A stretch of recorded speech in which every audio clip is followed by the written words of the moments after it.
మేడిగడ్డ కట్టాలన్నారు తప్ప మేడిగడ్డ నుంచి నేరుగా మిడ్ మానేరుకు సాధ్యం కాదు అన్నారు. దాన్ని వక్రీకరించి రేవంత్ రెడ్డి అసెంబ్లీలో మాట్లాడతాడు, నీళ్ల మంత్రి ఉత్తమ్ మాట్లాడతాడు. గోబల్స్ ప్రచారం. ఆ నిజాలను కూడా ఈ పుస్తకంలో పొందుపరిచారు. ఆ లెటర్ ను కూడా ఇందులో పెట్టడం జరిగింది. అదే విధంగా కాస్ట్ పెరిగింది అని కొంతమంది మాట్లాడతారు. మరి పని పెరిగితే కాస్ట్ పెరగదా? ఆయకట్టు పెరిగితే కాస్ట్ పెరగదా? ఇవాళ మీరు ప్రతిపాదించిన ప్రాణహిత చేవల్ల 16 లక్షల ఎకరాలు, కానీ కాళేశ్వరం ప్రాజెక్టు 18,25,000 కొత్త ఆయకట్టు, 18,87,000 ఎకరాల స్థిరీకరణ ఆయకట్టు, రెండు కలిపితే 37 లక్షల ఎకరాలు. మరి ఎక్కడ 16 లక్షలు, ఎక్కడ 37 లక్షల ఎకరాలు? మీరు పెట్టిన రిజర్వాయర్ల సామర్థ్యం 16 టీఎంసీలు అయితే రేపటి భవిష్యత్ అవసరాలను దృష్టిలో పెట్టుకొని 141 టీఎంసీల సామర్థ్యాన్ని కేసీఆర్ గారు మరి పెంచడం జరిగింది. నీకు నిల్వ సామర్థ్యం పెరిగింది, ఆయకట్టు పెరిగింది, అదేవిధంగా భూసేకరణ.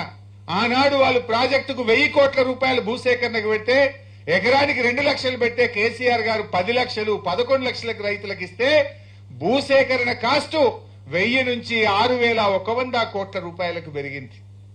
ఆ రకంగా అనేక విషయాలు.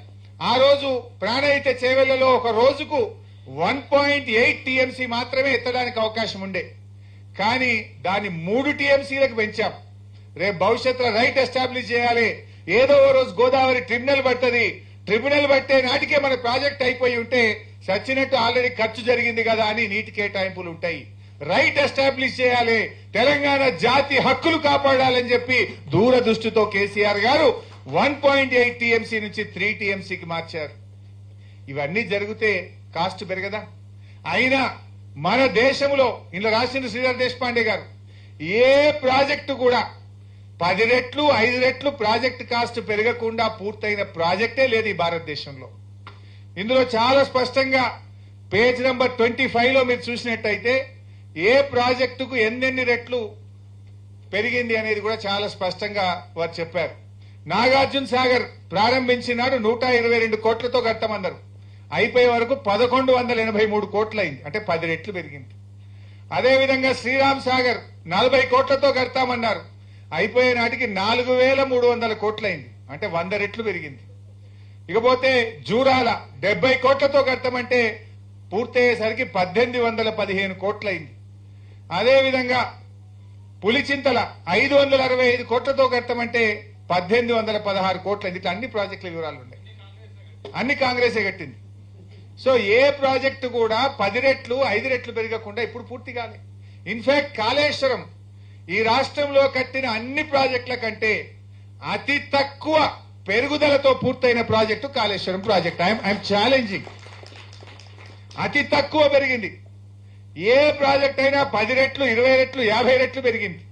సో లోయెస్ట్ ఎస్కలేషన్ తో పూర్తయిన ప్రాజెక్టు కాళేశ్వరం ప్రాజెక్ట్. ఇక పెరిగిందని వీళ్ళు గోబల్స్ ప్రచారం చేస్తూ ఉంటారు. అదేవిధంగా ఒకసారి మీరు గుర్తు తెచ్చుకోండి, పేపర్లలో